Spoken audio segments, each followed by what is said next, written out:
తెలంగాణ రాష్ట్రంలో కాంగ్రెస్ ప్రభుత్వం అధికారంలో వచ్చినప్పటి నుంచి గిరిజనులు ఆశించిన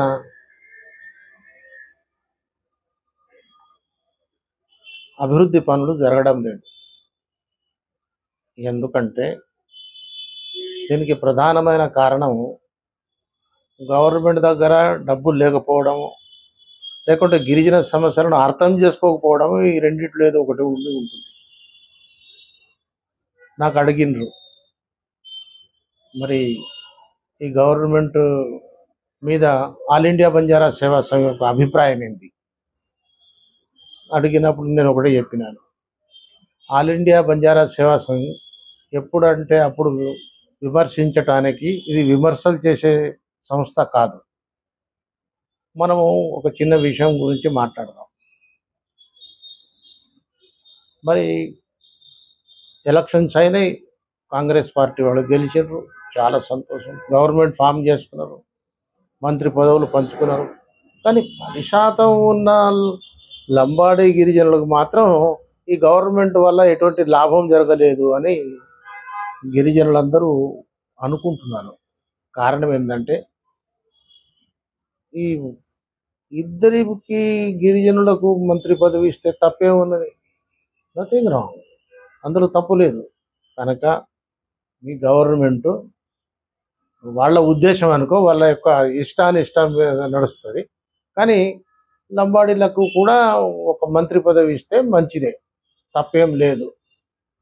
నేను గమనించింది, ట్రైబల్ అడ్వైజరీ కౌన్సిల్ అనేది ఒకటి ఉన్నది. అది ట్రైబల్ వెల్ఫేర్ డిపార్ట్మెంటు ముఖ్యమంత్రి గారి ఆధీనంలో ఉన్నది. మరి ఎందుకని ట్రైబల్ మినిస్ట్రీని ఇస్తలేరు, ట్రైబల్ అడ్వైజరీ కౌన్సిల్ను కూడా పిలుస్తలేరు? ట్రైబల్ అడ్వైజరీ కౌన్సిల్ను పిలిస్తే ట్రైబల్ సమస్య గురించి మనం మాట్లాడదాం. నేను డిప్యూటీ చీఫ్ మినిస్టర్ గారి గురించి చెప్పదలుచుకోలేదు, ఎందుకంటే ఆయన గిరిజన జనాభా ప్రకారంగా 10% కేటాయింపులు ఉంటాయని అంటారు.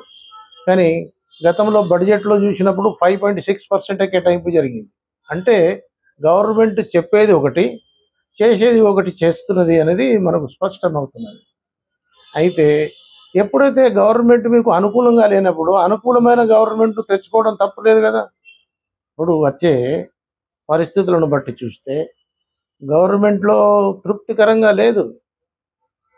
గవర్నమెంట్ మీద గిరిజనుల యొక్క అభిప్రాయము తృప్తికరంగా లేదు. కారణం ఏంటంటే ఇప్పుడు సేవాలాల్ మహారాజ్ యొక్క విగ్రహాన్ని ధ్వంసం చేసింది, దాని మీద ఏ నాయకుడన్నా స్పందించలేదు ఇంతవరకు. కారణం ఏంది అంటే మనము సరి అయిన దిశలో నడవడం లేదు అని అర్థమవుతున్నది. అందుకని ఇప్పుడు ట్రైబల్ అడ్వైజరీ కౌన్సిల్ను తక్షణమే పిలిపించి ట్రైబల్ యొక్క సమస్యల మీద చర్చించాలని గవర్నమెంట్కు డిమాండ్ చేస్తున్నాం.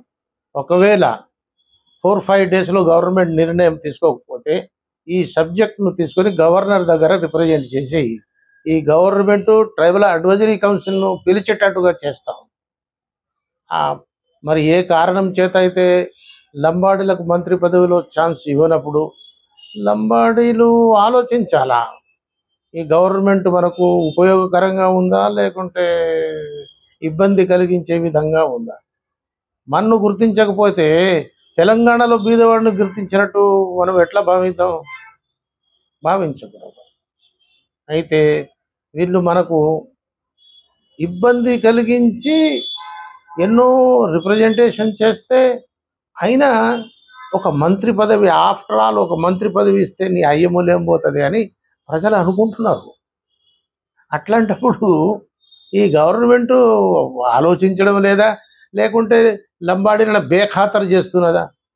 నేను చూశాను, కొడంగల్ ఏరియాలో చూశాను, అదేవిధంగా వేరే వేరే ఏరియాలో చూశాను. అసలు గిరిజనుల మీద పట్టింపు ఉన్నట్టుగా నాకేం అనిపించడం లేదు. పట్టింపు ఉంటే నిజంగా మీరు గిరిజనులకు ఇంతవరకు చేసింది ఏంది చెప్పండి. కొన్ని ప్రాంతాల్లో కొంతమందికే 100% సబ్సిడీ మీద వ్యవసాయ పరికరాలు సప్లై చేద్దామని అనుకుంటున్నాను. అంటే కొన్ని తెగల్లోనే బీదరికం ఉందా, లేకపోతే అన్ని తెగల్లో బీదరికం ఉందా? బీదవాళ్ళు ఎవరైనా బీదవాళ్ళే. ఆ బీదవాళ్లను ఎంపిక చేసుకొని వారికి సౌకర్యం కల్పించవలసిన ప్రభుత్వం, అర్థం చేసుకోవలసిన ప్రభుత్వం. లంబాడీలను అర్థం చేసుకోకపోతే లంబాడీలు మీ ప్రభుత్వం యొక్క విధి విధానాలను అర్థం చేసుకుంటారు. వాళ్ళంతా అమాయక గిరిజనులు కాదు. అమాయక గిరిజనులు కాదు కనుక ప్రభుత్వము తన యొక్క చేతలను చక్కగా మలుచుకొని గిరిజనులకు కూడా అన్యాయం జరగకుండా చూడాలని నేను ఆల్ ఇండియా బంజారా సేవా సంఘ్ తరఫున డిమాండ్ చేస్తున్నాను. జై హింద్, జై భారత్, జై తెలంగాణ.